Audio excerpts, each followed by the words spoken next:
તો ચાલો આજે બનાવીએ cheesy pizza toast sandwich. Toast sandwich તો બધા ઘરે બનાવતા જ હોય, પણ જો એકના એક ટેસ્ટથી કંટાળ્યા હોય, બોર થઈ ગયા હોય અને કંઈક નવો ટેસ્ટ જોતો હોય ટોસ્ટ સેન્ડવિચમાં, તો આ ચીઝી પીઝા ટોસ્ટ સેન્ડવિચ એક વખત ટ્રાય કરવા જેવી છે. આ ટોસ્ટ સેન્ડવિચમાં પીઝાનો ટેસ્ટ પણ છે, ટોસ્ટનો ક્રંચ પણ છે અને ચીઝની મજા તો છે જ. તો નાનાથી મોટા બધાને જ ભાવે તેવી આ સેન્ડવિચ એક વખત ચોક્કસ ટ્રાય કરવા જેવી છે. અને ટ્રાય કર્યા પછી મને કમેન્ટમાં જણાવજો કે ઘરમાં બધાને ભાવી કે નહીં, કેમ કે તમારી એક કમેન્ટથી મને ઘણું મોટિવેશન મળે છે. તો ચાલો રેસીપી સ્ટાર્ટ કરીએ. તો આપણે અહીંયા પીઝા ટોસ્ટ સેન્ડવિચ બનાવી રહ્યા છીએ, તો તેના માટે પીઝા સોસ બનાવવો પડશે. હવે ઘણા લોકો એવી કમેન્ટ કરશે કે પીઝા સોસ તો તૈયાર પણ મળે છે, પણ હું કોઈ વસ્તુ બને ત્યાં સુધી તૈયાર નથી લાવતી. જ્યાં સુધી જે વસ્તુ ઘરમાં બનતી હોય તો તે વસ્તુ હું તૈયાર નથી લાવતી. તો હવે તેના માટે મેં અહીંયા 600 ગ્રામ જેવા એકદમ સરસ લાલ અને કડક હોય તેવા ટમેટાં લીધા છે, 2 મીડિયમ સાઇઝના કાંદા લીધા છે અને 10થી 15 કળી જેટલું લસણ છે. પીસીને લેશો તો આશરે 2 ટેબલ સ્પૂન જેટલું લસણ થશે. અને પછી ત્રણેય વસ્તુને મેં ઇલેક્ટ્રિક ચોપરમાં એકદમ બારીક ચોપ કરી લીધું છે. ઇલેક્ટ્રિક ન હોય તો દોરીવાળું ચોપર પણ ચાલે. હવે પીઝા સોસ માટે અહીંયા મેં 2 ટેબલ સ્પૂન જેટલું તેલ ગરમ કરી લીધું. તેલ ગરમ થાય એટલે પહેલાં એકદમ બારીક ચોપ કરેલું લસણ એડ કરી દઈએ. ગેસની ફ્લેમ એકદમ સ્લો રાખવાની છે એટલે લસણ બળી ન જાય. હવે અડધી મિનિટ જેવું લસણને સાતળીને એડ કરી દઈએ કાંદા.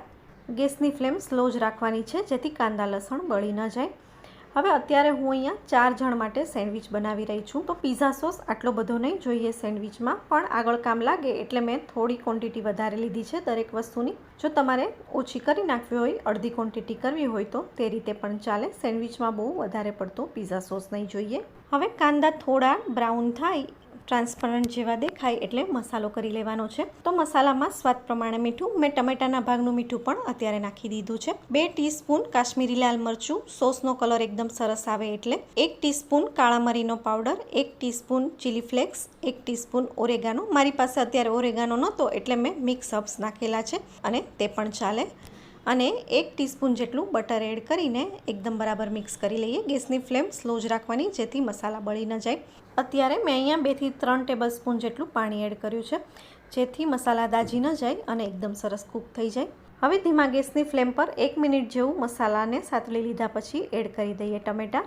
ટમેટાને મેં છાલ કાઢ્યા વગર ડાયરેક્ટ જ ચોપરમાં ચોપ કરી લીધા છે. પાણી પણ નથી નાખવાનું ટમેટાં ચોપ કરતી વખતે.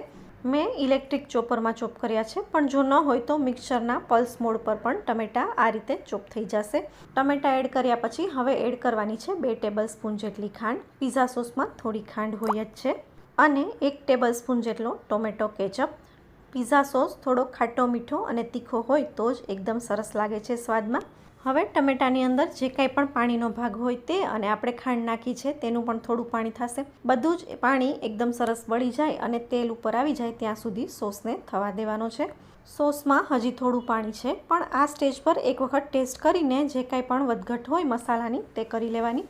તો ટેસ્ટ કરવા માટે મેં અહીંયા સોસ થોડો ચમચીમાં લીધો, તો આ રીતે નીચે પાણી દેખાય છે. આટલું પાણી પણ ન રહેવું જોઈએ સોસમાં. જો થોડું ઘણો પણ પાણીનો ભાગ રહેશે તો તમારે સ્ટોર કરવો હશે તો તે નહીં થાય, બગડી જશે. એટલે બિલકુલ પાણી ન દેખાવું જોઈએ આ રીતનું. અને બીજું કે આ સોસ આપણે સેન્ડવિચમાં ઉપયોગમાં લેવાના છીએ, તો જો થોડો ઘણો પણ પાણીનો ભાગ હશે તો બ્રેડ સોગી થઈ જશે અને પછી સેન્ડવિચ ક્રિસ્પી નહીં બને તેના લીધે. હવે જે કાંઈ પણ મસાલા ઘટતા હતા તે મેં કરીને ટેસ્ટ બેલેન્સ કરી લીધો સોસનો. તેલ એકદમ સરસ સેપરેટ થઈ ગયું છે, તો સોસ અહીંયા તૈયાર છે. જો આ સોસ તમારે પીઝા માટે વાપરવો હોય તો થોડો ઢીલો રાખવાનો જેથી રોટલા પર સ્પ્રેડ કરતા ફાવે.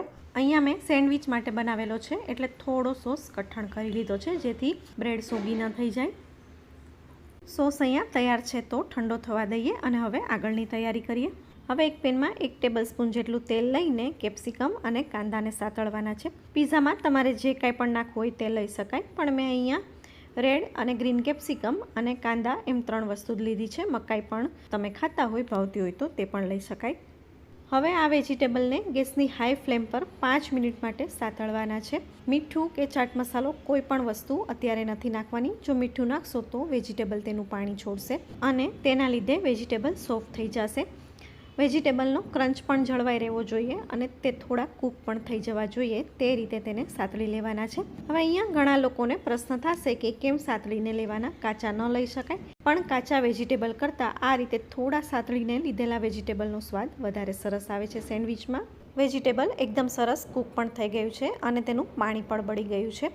વેજીટેબલમાંનું પાણી ખાસ બળી જવું જોઈએ એટલે જ ગેસની ફ્લેમ એકદમ હાઈ રાખવાની છે. સાતળેલા વેજીટેબલને બીજા એક બાઉલમાં કાઢી લઈએ જેથી ગરમ વાસણમાં પડ્યા વધારે નરમ ન થઈ જાય. અને પછી સાવ ઠંડા થાય એટલે ચાટ મસાલો નાખીને એકદમ બરાબર મિક્સ કરીને સાઈડ પર મૂકી દઈએ. હવે સેન્ડવિચનો મસાલો તૈયાર કરી લઈએ. તો તેના માટે મેં અહીંયા બાફેલા બટેકા લીધા છે. અત્યારે હું સાંજે સેન્ડવિચ બનાવી રહી છું. 8 વાગે તો બટેકા મેં બપોરે જ બાફીને ફ્રીઝમાં રાખી દીધા હતા. જ્યારે પણ કોઈપણ પ્રકારની સેન્ડવિચ બનાવી હોય ત્યારે આ રીતે વહેલા બટેકા જો બાફીને રાખી દેશો તો બટેકાનું મોઇસ્ચર બધું ઉડી જશે અને પછી મસાલો એકદમ સરસ ડ્રાય તૈયાર થશે. ડ્રાય મસાલો હશે તો બ્રેડ સોગી નહીં થાય અંદરથી. હવે મસાલામાં અહીંયા સ્વાદ પ્રમાણે મીઠું, બટેકા પૂરતો જ મસાલો કરવાનો છે. અત્યારે આગળ આ બાફેલા બટેકામાં આપણે પીઝા સોસ એડ કરવાનો છે. તો સોસમાં બધા મસાલા ઓલરેડી છે જ એટલે બટેકા પૂરતો જ મસાલો કરવાનો. હવે આદુ મરચાંની પેસ્ટ તીખાસ બેલેન્સ કરીને નાખવાની કેમ કે પીઝા સોસમાં થોડા ચીલી ફ્લેક્સ અને કાશ્મીરી લાલ મરચું એડ કરેલું છે, થોડી કોથમીર અને હવે એડ કરી દઈએ પીઝા સોસ.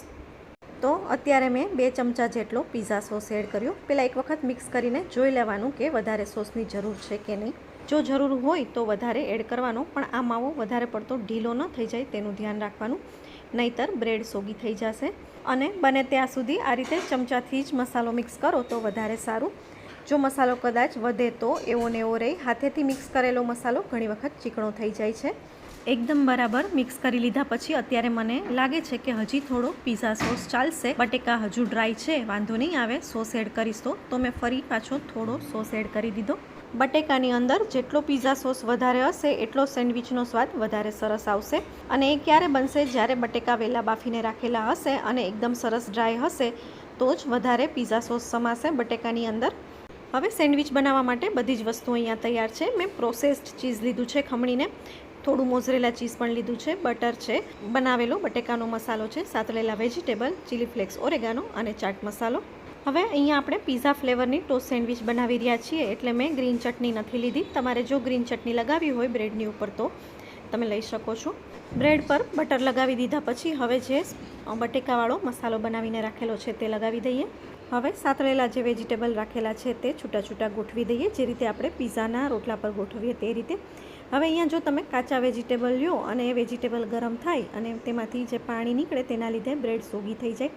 એટલે આ રીતે સાતળીને લીધેલા વેજીટેબલ હશે તો એકદમ સરસ ક્રન્ચી પડ તૈયાર થશે સેન્ડવિચનું.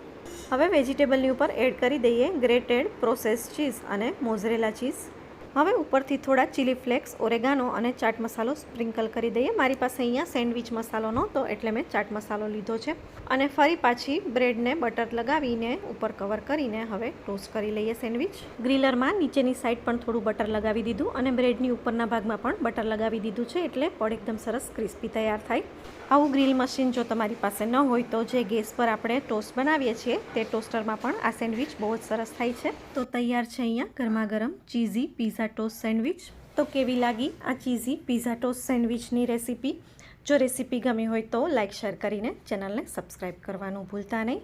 તો ફરી મળીશું એક નવી રેસીપી સાથે. ત્યાં સુધી આવજો.